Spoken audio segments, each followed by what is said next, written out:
이번에는 우리말 적이라고 인지되는 대어를 살펴봅니다. 대어는 장소 지정 어휘로 먼저 인식하고 사용하게 되는데 단순히 장소 지정만으로 인지해서 사용하면 영어 모국어 화자의 표현 의도를 올바르게 모방하는 것일까요? 한 문장의 주어로 쓰일 때 그 위치에서의 대어를 유도부사 혹은 허사라고까지 용어화하기도 하며 서로 상반되게 작용할 것 같은 히어의 그것과는 상반적이지 않음도 보여주므로 여기서는 대어가 드러내는 펼쳐진 상황의 어떠함과 그 펼쳐짐의 실현 위치와 시제가 히어의 그것과 어떻게 다른지 생각해 보아야 합니다.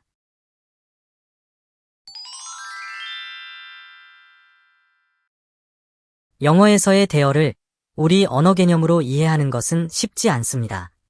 문법서에 따르면 대어 플러스 is equal 이다 혹은 있다라는 존재 유형 표현형으로 제시하고 있지만 그러나 예문 2처럼 대어 다음에 일반 동사가 이어지면 예문 1에서와는 달리 존재 실태의 어떠함을 선언해주는 듯한 역할 기능으로 작용합니다.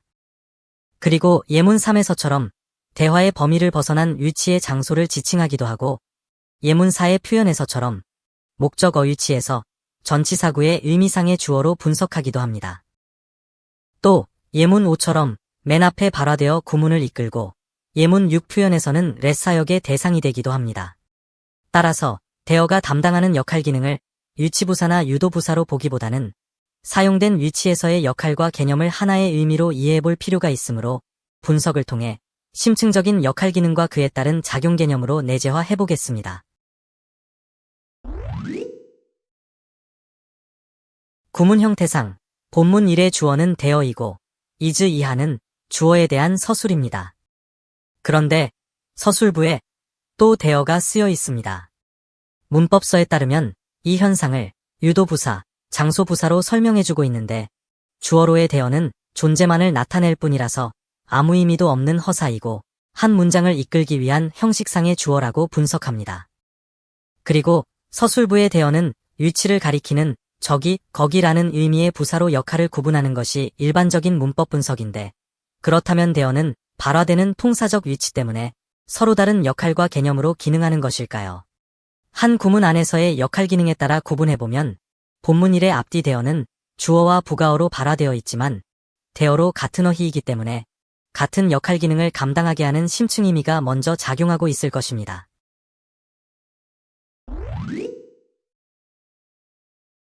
대어의 역할이 우리 언어의 저기에 해당하는 위치 지정으로 인지되는 구문입니다. 그렇지만 모든 대어 is 구문이 위치 지정을 표층적으로 드러내지는 않습니다. 예문 이 표현은 대어 자체를 우리말로 번역하지 않습니다. 의미상으로도 그래야 할 필요가 느껴지지 않기 때문이겠지만 주어 대어가 아무런 의미를 갖지 않은 허사로 쓰였기 때문이라고 분석합니다. 그런데 비교 제시된 1 표현의 대어는 적이 지우개가 있다로 번역되므로 적이라는 위치를 지칭한 것이 분명합니다. 두 구문 모두 대어 is 구문으로 주어 플러스 동사인 것은 같은데 하나는 허사로 또 하나는 위치사로 인지해서 받아들여야만 하는 것일까요? 예문 1 표현에서 보면 화자가 앞 표현에서 히어를 말하면서 청자에게 펜스를 가리켜 알게 했고 그런 다음 다른 쪽에 있는 이레이저를 가리키고 있음을 그려볼 수 있습니다. 히어는 상황 당면점을 말해주는 것이라서 연필의 존재가 대화 범위 내에서 지금 접하고 있는 것으로 표현되지만 지우개가 있는 곳은 그 접점에서 벗어난 곳입니다. 또 그 지우개가 이미 벗어난 곳에 있어야만 가능한 표현이므로 대어로 위치가 지칭될 때는 대화자 서로에게 이미 어떤 것이 있음을 전제로 하는 거기, 저기를 말하는 것이 됩니다.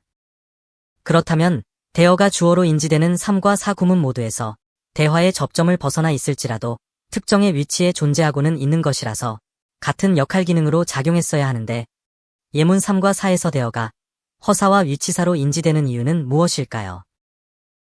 두 구문에서는 거기, 저기에 대한 구체화가 있고 없고의 차이만 있으므로 허사와 위치사로 나님이 상황 부가부의 유소, 즉 in my coffee 같은 부가어의 유무와 무관하지 않을 것입니다.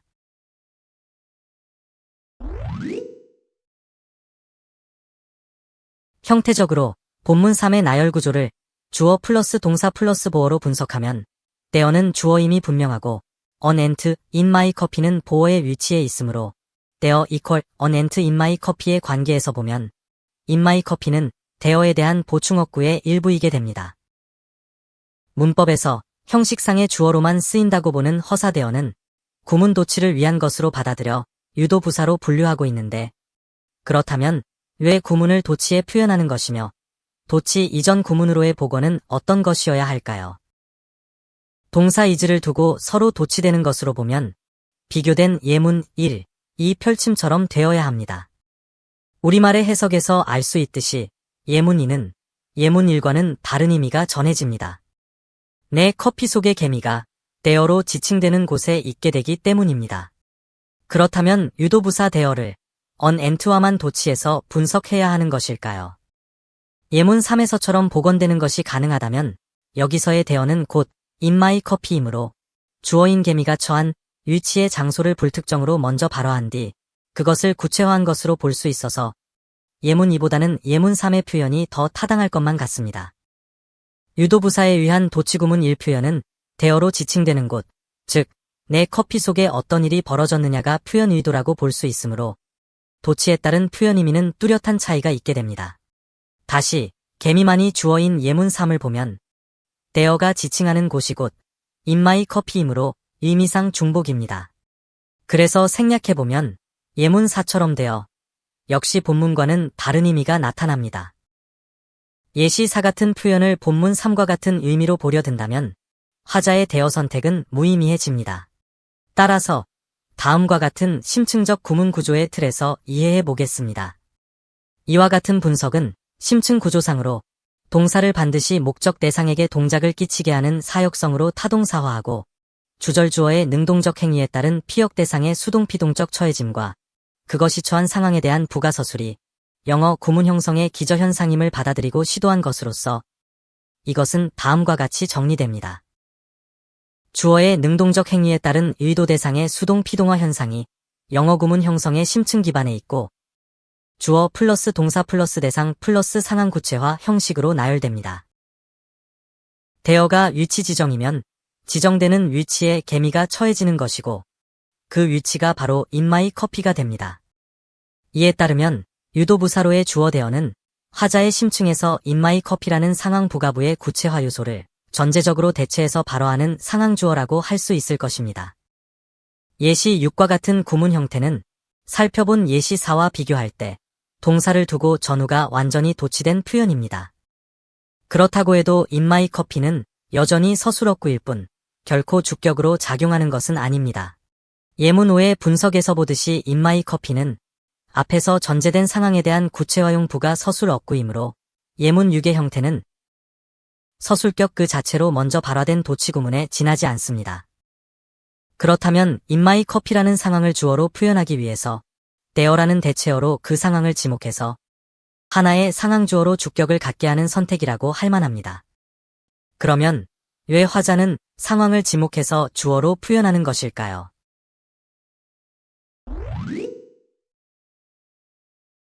본문사를 앞본문 3-1처럼 재도치해서 복원하면 어낙이 구문의 주어가 됩니다. 예문 1 표현에서 분석해보면 there가 발현된 상황을 지목한 채로 주어 작용을 하도록 구문 맨 앞에 발화시키는 형태의 표현이므로 이 상황주어 there도 또한 다른 구문들처럼 심층적으로는 대상을 상대로 하는 사역을 하는 것으로 분석할 수 있습니다. 이 분석에 따르면 유도 구문으로 표현된 펼침 1의 형태는 상황이 노크 소리를 발현되어 있게 하는 is 사역을 한 꼴이고 복원 구문으로 재도치된 이의 펼침 형태에서는 노크 소리가 그 상황을 발현시킨 is 사역을 한 것으로 드러나야 합니다. 펼침 1의 구조에 따르면 상황이 대상을 있게 한 것이고 대상인 어낙은 피동체로 발화되었기 때문에 펼침 1은 어낙을 되어진 대상으로 선택한 표현법이게 됩니다. 이에 반해 펼침 2는 there를 되어진 대상으로 선택한 꼴인데 어낙은 there라는 상황을 만들어낼 만한 자격이 못 됩니다. 왜냐하면 노크 소리는 문을 상대로, 즉 at the door로 생겨나는 상황 속의 산물이고 there는 그렇게 발생한 상황 모두를 지목한 것이므로 there를 피동체가 되게 하는 복원 구문 2의 표현 형태는 심층 사역에서 볼 때 모순이 있게 됩니다. 따라서 펼침 2의 표현 형태는 본문사와 같은 표현으로의 도치현상이 유발되게 하는 심층에서의 작용현상일 수밖에 없습니다. 그렇지만 예문 3의 표현 형태를 보면 본문에서의 언악과는 달리 하나의 상황행위자 격으로 주어의 위치에 있습니다. 펼침 3의 구조에서 어맨 앤 어워먼은 펼쳐져 있는 상황, 즉 대어 속의 대상으로 인용된 것이고 예문 4의 구조에서 주어가 되는 어맨 앤 어워먼은 펼치고 있는 상황인 대어의 행위자로 선택된 것입니다. 이것에 따르면 다음과 같은 변별사항이 생겨납니다. 표현형사는 어맨 앤 어워먼을 대어 상황의 행위자로 간주하고 주어의 행위로 펼쳐진 상황 모두를 지목한 대어를 대상격으로 인용합니다. 그렇다면 본문사에서 보듯이 대어가 주격으로 구문에 작용할 때는 표현하고자 하는 펼쳐진 상황, 언악과 발생위치 모두를 아우르고 그 모두를 대체 지정해서 주어가 된 것이므로 형식 A와 같은 구문의 틀을 가져야 합니다.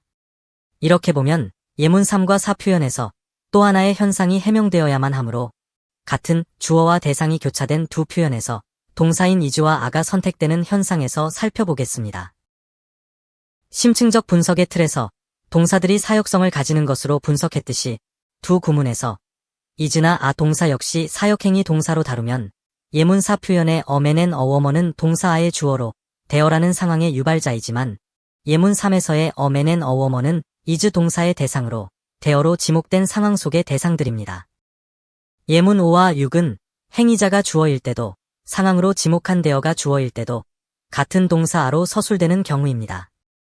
예문 5 표현처럼 주어가 복수이면 당연히 행위사역자가 다수이므로 다수형 동사가 사용되었는데 예문 6 표현에서는 구문이 도치되어서 투맨 앤 어워먼이 대상보어가 됐을지라도 대어가 아닌 대상의 인칭과 수에 따라 동사형이 결정된다고 봅니다. 문법서에 따르면 회화에서는 인칭과 수에 따르는 그와 같은 규칙을 무시하고 모두 단수로 발화된다고 보기도 하는데 이 현상을 떼어 주어 자체에 초점을 맞추어 추정해보면 이렇게 이해할 수 있을 것입니다. 대어는 대상인 투맨 앤 어워먼을 상황 속의 일부로 포함시켜서 의미 지정을 하는 것이므로 상황에 더 큰 비중이 주어질 경우, 다시 말해 화자의 표현 의도가 펼쳐진 상황에 어떠함에 맞추어져 있을 경우이면 대어로 지목되는 상황을 하나의 유형으로 보고 유형 분간동사 is로 표현해 줄 것입니다. 그렇지만 행위자인 투맨 앤 어워먼의 존재 유형이 화자의 표현 의도이면 대어로 지목된 상황 속에 포함되는 다수의 존재 유형을 드러내야 하기 때문에 유형 구성 동사인 a로 서술한 것이라고 할 수 있습니다. 결국 화자의 is와 a의 선택은 주어의 유형을 화자가 어떻게 보고 있느냐에 따른 표현 결과인 셈입니다.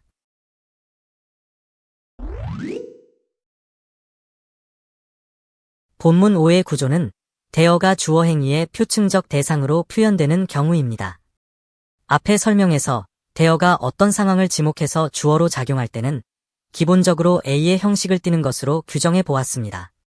이와 같은 구문 발생의 틀에서 생각하면 대어에는 내포된 어떤 대상이 그 상황에 처해져 함께 존재해야만 합니다.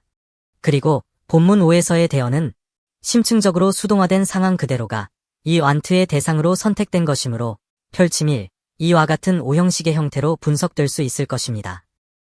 펼침 1과 2의 분석에서 보면 대어는 심층에서 대어 돈 be wanted처럼 부정형으로 수동화는 되지만 표층적으로 한 구문에서 주어로서의 어떤 행위를 직접 할 수 있는 것이 아니라서 동작을 부정하는 표현의 주어로는 선택되지 않습니다. 다음 구문들처럼 대어가 이끄는 구문 도치가 일어나지 않는 것이 그것을 입증합니다. 설령 이 구문들이 비문이 아니라고 쳐도 모두 본문과는 다른 의미로 전해질 것입니다. 행위 주체를 대상객체로 바꾸어버리는 결과가 되기 때문입니다. 그리고 앞에서 심층 구조로 분석해본 1과 2에서의 대어는 어떤 상황점을 지정할 때 각각 다른 것이나 곳으로 지정해주고 있습니다. 펼침 2의 대어는 상호간에 이미 알고 있는 전쟁을 겪은 곳으로 표현되어 있지만 펼침 3의 대어는 상호간에 어떤 오해의 소지가 있는 것으로 표현되어 있습니다. 이와 같은 상황 유발의 것과 곳을 관련지어 이해해 보겠습니다.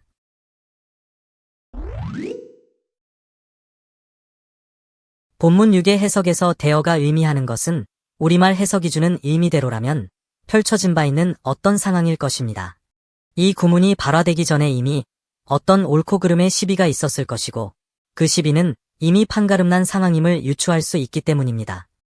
이 표현 구문에서 대어의 발화는 이전에 펼쳐진 바 있는 어떤 상황을 다시 지정해 관점화하고 그렇게 판가름난 상황을 is로 유추해서 주어로 발화한 형태입니다.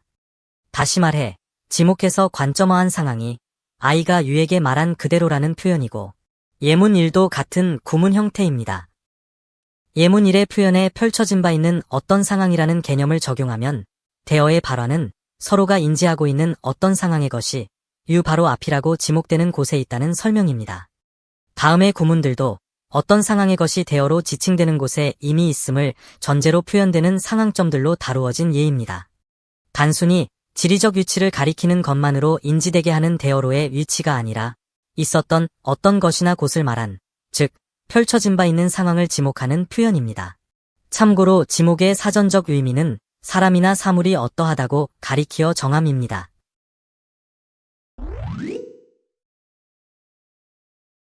본문 7에서 대어는 주어부에서 주어가 처한 위치 상황을 지목하며 부가되었습니다.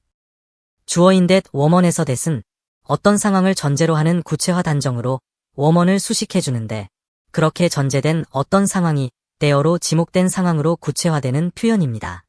달리 풀어보면 대어는 주어부에 있으므로 that으로 지정되는 전제 상황은 대어로 지목되는 것이나 곳에 내포되어야 합니다.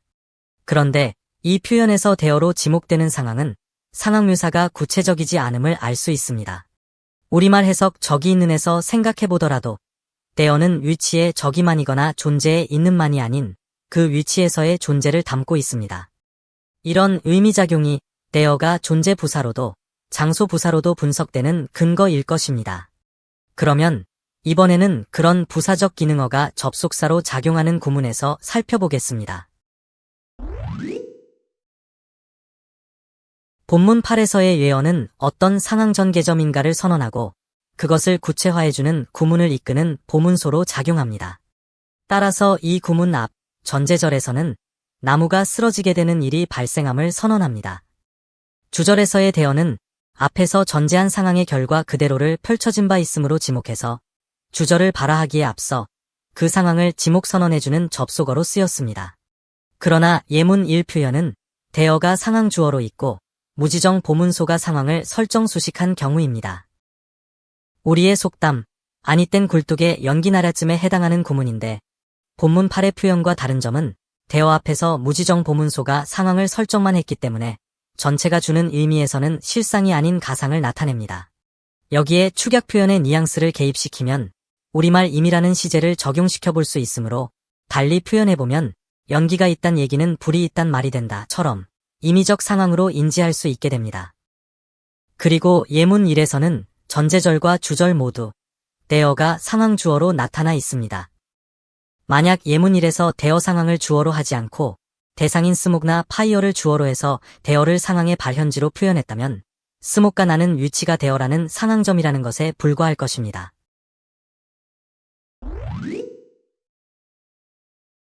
본문 9와 같은 형태로의 표현은 대화의 상황에 따라 많은 다른 의미의 해석을 낳습니다.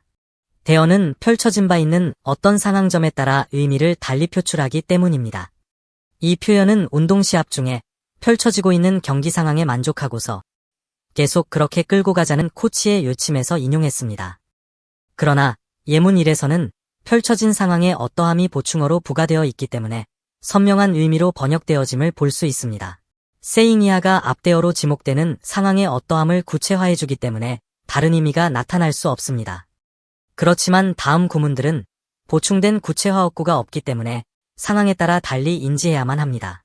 따라서 대어의 최상위 개념을 하나로 내재화해둘 필요가 있습니다.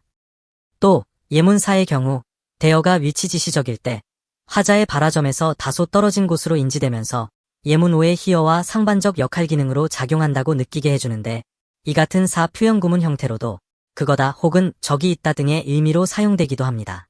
또 히어는 당면한 상황점에서의 어떠함을 말하기 때문에 자 여기요 등에 부딪히는 상황이 있는 표현에 사용되므로 히어와 대어는 서로가 상반되는 대어가 가리키는 정도의 거리감이 있어야 합니다. 왜냐면 대어가 가리키는 점은 이미 있거나 있었으므로 전제되는 상황점이라서 시간적 공간적 간격이 있을 수밖에 없을 것이기 때문입니다. 분석을 통해 확인한 대어의 역할 기능과 개념적 특성은 이렇게 정리됩니다. 첫째, 대어는 시간적으로나 공간적으로 이미 있거나 있었음을 전제로 합니다. 둘째, 대어의 역할 기능은 특정의 위치에 펼쳐진 상황으로의 지목입니다. 셋째, 대어로의 지목점은 펼쳐진 그대로가 존재하는 상황점이 됩니다. 이제는 분석해본 대어의 역할 기능과 작용 개념으로 대어의 사용이 자유로워지시기 바랍니다. 구독을 눌러두시고 또 다른 어휘 분석도 놓치지 마세요. 이러한 문법 분석이 낯설거나 어려우시면 반복해보세요. 영어가 새롭게 다가올 것입니다. 자세히 보시려면 출판되어 있는 전자책과 종이책을 활용하세요. 물론 홈페이지에서는 무료로 보실 수 있습니다.